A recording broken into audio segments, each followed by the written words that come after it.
درود پاک پڑھنے کے بے شمار فضائل و برکات ہیں۔ ایک بڑی پیاری حدیث ہے جو مکتبۃ المدینہ کا ایک بڑا خوبصورت رسالہ ہے، 40 اطار، اس کی قسط نمبر 2 صفحہ نمبر 3 پر حدیث پاک نمبر 3 ہے۔ حدیث کا جو الفاظ ہیں وہ بڑے پیارے ہیں۔ ایما رجل مسلم لم یکن عنده صدقہ، جس مسلمان کے پاس صدقہ کرنے کے لیے کچھ نہ ہو، فلیقل فی دعائہ، تو اسے چاہیے کہ اپنی دعا میں یہ کہہ لیا کرے۔ کیا کہہ لیا کرے؟ اللہم صلی علی محمد عبدک ورسولک وصلی علی المؤمنین والمؤمنات والمسلمین والمسلمات، یعنی اپنی دعا میں اگر وہ یہ پڑھ لے فإنها زکاۃ لا یشبع المؤمن خیرا حتی یکون منتہاہ الجنہ، تو یہ زکوٰۃ ہے اور مومن کبھی بھلائی سے سیر نہیں ہوتا یہاں تک کہ جنت اس کا ٹھکانہ ہوتی۔ صدقہ دینے کو نہیں، درود پڑھ لے اور یہ والا درود پڑھ لے تو فرمایا یہ اس کے لیے زکوٰۃ ادا ہو جائے، یعنی اس کی طرف سے یہ زکوٰۃ ہے۔ اور پھر فرمایا کہ مومن کبھی بھلائی سے سیر نہیں ہوتا، نیکیوں سے جی نہیں بھرنا چاہیے۔ کچھ لوگ کہتے ہیں بھائی پڑھ لی نا نماز، صدقہ دے دیا تھا 1 مہینہ پہلے، فلاں نیک کام کر لیا تھا،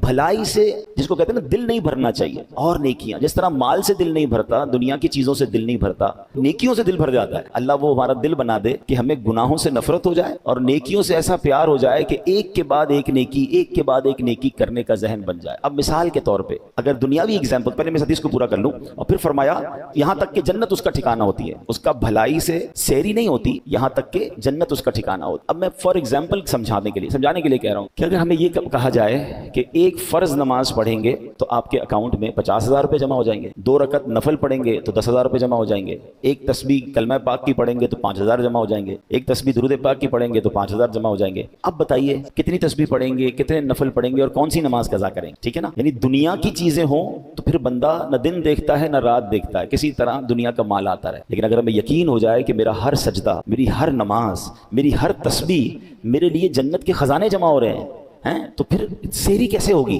پھر دل کیوں بھرے گا؟ بس صرف ذہن بنانے کی دیر ہے۔ 50-60 سال کی زندگی میں پیسے مل جائیں تو میں محنت کرنے کے لیے تیار ہوں۔ 60 سال ہی جیئیں گے نا، 70 جی لیں گے، 80 جی لیں گے، کتنا جیئیں گے؟ لیکن مرنے کے بعد قیامت تک قبر میں رہنا ہے، وہ پتہ نہیں کتنے 100 سال رہنا ہے، اور اس کے بعد قیامت کا دن 50,000 سال کا دن، اور پھر نہ ختم ہونے والی جنت جس کی کوئی ایکسپائری ڈیٹ نہیں ہے۔ تو میں 70 سال کی زندگی، 80 سال یا 60 سال کی زندگی کے لیے تو اتنی کوشش کروں، اور جو نہ ختم ہونے والی آخرت والی زندگی ہے اس میں سستی کروں؟ یہ عقل مندی نہیں ہے۔ ایک بڑا پیارا جملہ ہے، عقل مند وہ ہے کہ جتنا دنیا میں رہنا ہے اتنا دنیا کی تیاری کرے، اور جتنا عرصہ قبر و آخرت کا ہے اتنی قبر و آخرت کی تیاری۔ اب یہ فیصلہ ہے کہ کہاں کی تیاری زیادہ کریں۔ تو بڑی خوبصورت حدیث کا یہ جو جز ہے نا، میں دوبارہ پڑھتا ہوں کہ مومن کبھی بھلائی سے سیر نہیں ہوتا، یعنی بھلائی سے اس کا دل نہیں بھرتا یہاں تک کہ جنت اس کا ٹھکانہ ہوتی۔ تو اس حدیث میں بڑی خوبصورت نصیحت بھی مل گئی اور درود پاک کی فضیلت بھی پتہ چل گئی۔ تو کثرت سے درود پاک پڑھتے رہا کریں۔ السلام اے خسرو دنیا و دین، السلام اے راحت جان حزین، السلام اے نور ایمان، السلام السلام اے راحت جان، السلام غمزدوں کو آپ کر دیتے ہیں شاد، سب کو مل جاتی ہے منہ مانگی مراد، کیجئے رحمت حسن پر کیجئے، دونوں عالم کی مرادیں دیجئے۔ درود پاک پڑھ لیں، صلو علی الحبیب صلی اللہ تعالی علی محمد صلی اللہ علیہ وسلم۔ ویسے تو یہ کسی بھی دن درود پاک پڑھیں گے فضیلت ہے، مگر ہم ہر جمعے کے دن کی فضیلت بھی بیان عموماً کرتے ہیں کہ حدیث پاک کا مضمون ہے کہ جو جمعہ کے دن 200 بار درود پاک پڑھے اس کے 200 برس کے گناہ معاف کر دیے جاتے ہیں۔ تو جمعہ تو اسپیشل ڈے ہے درود پاک پڑھنے کا۔ کثرت کے ساتھ درود پاک پڑھتے رہا کریں۔ آئیے مل کر محبت کے ساتھ باواز بلند درود پاک پڑھ لیں، صلو علی الحبیب صلی اللہ تعالی علی محمد صلی اللہ علیہ وسلم۔ آج قرآن مجید فرقان حمید کا ایک تاریخی واقعہ میں نے آپ کے سامنے بیان کرنا ہے۔ ہم کوشش کرتے ہیں کہ جمعہ کے دن قرآن ہی کی باتیں کیا کریں، تو قرآن کا ایک ایسا واقعہ دلچسپ بھی ہے، عبرت انگیز بھی ہے، نصیحت آموز بھی ہے۔ One of the unique story of Quran, one of the unique جو ہے یہ واقعہ ہے، واقعہ بنی اسرائیل کا ہے۔ اور یہ لوگ بڑی، اللہ پاک نے بنی اسرائیل کو آزادی دی تھی فرعون کے غرق ہونے کے بعد، بڑی ہنسی خوشی زندگی گزار رہے تھے کیونکہ بڑا ٹف ٹائم گزارا تھا حضرت موسیٰ، اور جو فرعون کا زمانہ تھا، حضرت موسیٰ اپنے ساتھیوں کے ساتھ دریائے نیل سے پار لگ گئے تھے اللہ کی عطا سے، اور فرعون غرق ہو گیا تھا، تو بڑا ہیپیلی لائف گزار رہے تھے۔ اب اللہ پاک نے حضرت موسیٰ کو حکم دیا کہ اے موسیٰ آپ کوہ طور پر آئیے، آپ کو ایک کتاب دی جائے گی، ٹھیک ہے نا۔ تو اب 30 دن تک حضرت موسیٰ کو حکم دیا گیا کہ کوہ طور پر اعتکاف کریں۔ حضرت موسیٰ اپنے بھائی حضرت ہارون علیہ السلام، وہ بھی اللہ پاک کے نبی ہیں، انہیں اپنا خلیفہ بنایا، اپنی قوم ان کے حوالے کی، اور آپ کوہ طور پر اللہ سے بات کرنے اور صحیفہ یعنی بعد میں جو آپ کو کتاب ملی توراہ وہ لینے کے لیے حاضر ہو گئے۔ 30 دن اعتکاف کیا، روزے رکھے۔ آخری دن جب اللہ پاک سے بات کرنے کا وقت آنا تھا تو آپ نے تیاری کی اور مسواک کی، نظافت اور پاکیزگی اختیار کی کہ رب سے بات کرنی ہے، اللہ کی بارگاہ میں جانا۔ جب اللہ پاک سے بات کرنے کا موقع آیا، ہم کلامی کا شرف ملا تو اللہ پاک نے فرمایا اے موسیٰ آپ نے روزے رکھے اور آپ کے منہ میں جو مہک تھی وہ میرے نزدیک مشک سے بھی زیادہ عزیز ہے، آپ نے مسواک کر کے وہ مہک ختم کر دی ہے، لہٰذا 10 دن مزید روزے رکھیں۔ اب یہاں تھوڑا سا رک جائیں، پتہ چلا کہ روزہ اللہ کو کتنا پسند ہے کہ جب ہم روزے سے ہوتے ہیں نا تو افطار سے پہلے آپ نے دیکھا ہوگا کہ ہمارے منہ میں ایک مہک ہو جاتی ہے، ایک جس کو ہم بو کہتے ہیں نارملی۔ ہمیں مزہ نہیں آ رہا ہوتا کہ یار پیسٹ نہیں کر پا رہے، حالانکہ روزے میں مسواک کرنے کی تو اجازت ہے لیکن ہم زیادہ صفائی پیسٹ وغیرہ سے نہیں کر پا رہے ہوتے۔ تو فرمایا جو بھوک کی وجہ سے، روزے کی وجہ سے روزہ دار کے منہ سے بو آتی ہے وہ اللہ کو مشک سے زیادہ پسند ہے۔ تو اس سے روزے کی اہمیت کا پتہ چلا۔ تو سبحان اللہ، اللہ توفیق دے کہ ہم رمضان کے بھی پورے روزے رکھا کریں، بلکہ نفلی روزوں کی بھی کچھ نہ کچھ ترکیب ہونی چاہیے۔ بہرحال 10 مزید روزے رکھے حضرت موسیٰ علیہ السلام نے، پھر اس کے بعد اللہ پاک کی بارگاہ میں حاضری دی، اب اللہ سے باتیں کی، ہم کلامی کی۔ آپ تو اللہ کی بارگاہ میں تھے، ادھر بنی اسرائیل میں ایک شخص تھا، اس کا نام سامری تھا، وہ بڑا منافق تھا۔ اس نے بنی اسرائیل کے بہکانے کے لیے، کیونکہ حضرت موسیٰ تو چلے گئے تھے پہاڑ پر، تو اس نے کیا کیا، ایک سونے اور چاندی کے زیورات کو پگھلا کر ایک بچڑا بنایا اور اس میں کوئی ایسی چیز ڈالی کہ وہ بچڑا آوازیں کرنے لگا۔ اب سامری بولا کہ اے بنی اسرائیل، حضرت موسیٰ تو کوہ طور پر اللہ سے ملنے گئے ہیں، خدا تو خود تمہارے پاس آ گیا ہے اور بچڑے میں خدا نے حلول کر لیا اور اللہ ہی تم سے باتیں کر رہا ہے، معاذ اللہ، استغفر اللہ۔ اب بنی اسرائیل اس کے بہکاوے میں آ گئے اور اس بے جان بچڑے کو خدا سمجھ کر پوجنے لگے۔ ودن 40 days یہ ہو گیا، آپ ذرا غور کیجئے گا، صرف 40 دن کے لیے حضرت موسیٰ گئے تھے، مگر اس بدبخت نے ایسی چال چلی کہ بنی اسرائیل کو اس بچڑے کی پوجا میں لگا دیا۔ اچھا، ادھر بنی اسرائیل جو ہے وہ پوجا کر رہے ہیں، حرام کام کر رہے ہیں، شرک کر رہے ہیں، ادھر اللہ نے حضرت موسیٰ علیہ السلام کو یہ بتا دیا کہ تمہاری قوم کا یہ حال ہے۔ آپ واپس آئے، بہت جلال میں تھے، آپ نے پہلے تو بچڑے کو چکنا چور کر دیا، سامری کو سخت سزا دی، بنی اسرائیل کو توبہ کروائی اور دوبارہ کلمہ پڑھایا۔ اب یہاں ایک 2-3 بڑی اہم باتیں سمجھنے والی ہیں اس واقعے کے تحت، کہ سامری کے پاس ایسی چیز کیا تھی کہ جس سے بچڑا جو ہے وہ بولنے لگ گیا یا اس سے آوازیں آنے لگ گئیں۔ اللہ نے یہ بھی قرآن پاک میں بیان کیا ہے، پارہ نمبر 16 سورہ طٰہٰ میں حضرت موسیٰ نے سامری سے پوچھا تم نے ایسا کیا کیا تھا کہ یہ بچڑا بولنے لگ گیا؟ سامری جو کہتا ہے وہ قرآن میں موجود ہے، بصرت بما لم یبصروا بہ فقبضت قبضۃ من اثر الرسول فنبذتها۔ آسان ترجمہ قرآن کنز العرفان، میں نے وہ دیکھا جو لوگوں نے نہ دیکھا اور تو میں نے فرشتے کے نشان سے ایک مٹھی بھر لی پھر اسے ڈال دیا۔ یعنی اے موسیٰ میں نے وہ دیکھا جو بنی اسرائیل کو نظر نہ آیا، مطلب میں نے جبریل علیہ السلام کو دیکھا اور انہیں پہچان لیا، وہ گھوڑے پر سوار تھے، چنانچہ میں نے ان کے گھوڑے کے قدموں کے نشان سے مٹی کی ایک مٹھی بھر لی، اس بچڑے میں ڈال دیا، اسی سبب سے یہ بچڑا زندہ ہو کر بولنے لگ گیا۔ اب اس کے پیچھے راز کیا تھا کہ جبریل امین کے جس گھوڑے پر آپ سوار تھے اس گھوڑے کے قدم جہاں لگے اس کی مٹی جو ہے اس بچڑے میں ڈالی تو بچڑا بولنے لگ گیا۔ اب علماء نے اس مسئلے سے کتنی باتیں ہمیں سکھائیں، پتہ یہ چلا کہ جبریل اللہ کے پیارے ہیں، وہ بے شک بابرکت ہیں، مگر واسطوں کی گنتی کیجئے گا۔ حضرت جبریل اللہ کے پیارے، ان سے گھوڑے کو نسبت ہوئی، گھوڑے کے قدموں سے مٹی کو نسبت ہوئی، اس مٹی کے اندر اللہ نے ایسی تاثیر ڈال دی کہ بے جان بچڑے میں جان پڑ گئی، وہ بولتا نہیں تھا، بولنے لگ گیا۔ تو پتہ چلا کہ تبرکات میں اللہ پاک نے کیسی برکتیں رکھی ہیں، وہ عطا بخش ہوتے ہیں، زندگی بخش ہوتے ہیں، ان کی برکت سے مردہ دل زندہ ہوتے ہیں، مردہ قوموں کو عروج ملتا ہے۔ اللہ پاک تبرکات کے اندر مردے میں جان ڈال دینے کی صلاحیت اور برکت عطا فرما دیتا ہے۔ اب یہاں تو اس تبرک کا غلط فائدہ اٹھایا گیا نا، تو پتہ چلا کہ تبرکات میں تو تاثیر ہوتی ہے، یہ ہاتھوں کا فرق ہوتا ہے۔ اگر یہ تبرکات گستاخوں کے ہاتھ میں آ جائیں تو تبرکات کے منفی اثرات ہوتے ہیں، تبرکات نیکوں کے ہاتھ میں آ جائیں تو وہ تبرکات کے اثرات بھی نیک ہوتے ہیں۔ دیکھیے سامری جادوگر کے پاس یہ مٹی آ گئی جو حضرت جبریل کے گھوڑے کے قدموں سے لگی تھی، وہ چاہتا تو اس سے برکتیں حاصل کر لیتا نا، مگر دل میں گستاخی تھی، دل میں شرک تھا، اسی تبرک سے اس نے غلط کام شروع کروا کے قوم کو حرام کام کی طرف لگا دیا اور پوری بنی اسرائیل کو اس نے اس زمانے کے لوگوں کو گمراہ کیا۔ تو اے میرے پیارے اسلامی بھائیوں، یہاں یہ بات سیکھنے کو مل رہی ہے کہ اللہ والوں سے نسبت رکھنے والی چیز میں بڑی برکت ہوتی ہے۔ اب اس کا کوئی رانگ استعمال کر لے تو الگ بات ہے۔ اب ایک بہت خوبصورت بات اب سمجھنی ہے، جبرائیل کون ہے؟ فرشتے، فرشتوں کے سردار ہیں، ٹھیک ہے، اور آپ کایا ہی پلٹ دیں دنیا کی، چاہیں تو اشاروں سے اپنے کایا ہی پلٹ دیں دنیا کی، یہ شان ہے ان کے غلاموں کی، سرکار کا عالم کیا ہوگا۔ جبریل امین کے قدموں سے ان کے بھی قدم نہیں، ان کے گھوڑے کے قدم پر جو مٹی لگتی ہے وہ بے جان میں جان ڈال دیتی ہے، تو نبی پاک کی شان کا عالم کیا ہوگا۔ اب بتائیں جس خاک پر نبی پاک کے قدم لگ جائیں، اللہ اکبر، اس خاک کا عالم کیا ہوگا۔ اعلیٰ حضرت امام اہل سنت کہتے ہیں نا، ذرے جھڑ کر تیری پیزاروں کے، پیزار کہتے ہیں چپل کو، جوتوں کو، آقا آپ کے جوتے مبارک پر، آپ کے چپل مبارک سے جو ذرے لگ جائیں نا، اور جب وہ جھڑتے ہیں تو کیا بنتے ہیں؟ ذرے جھڑ کر تیری پیزاروں کے،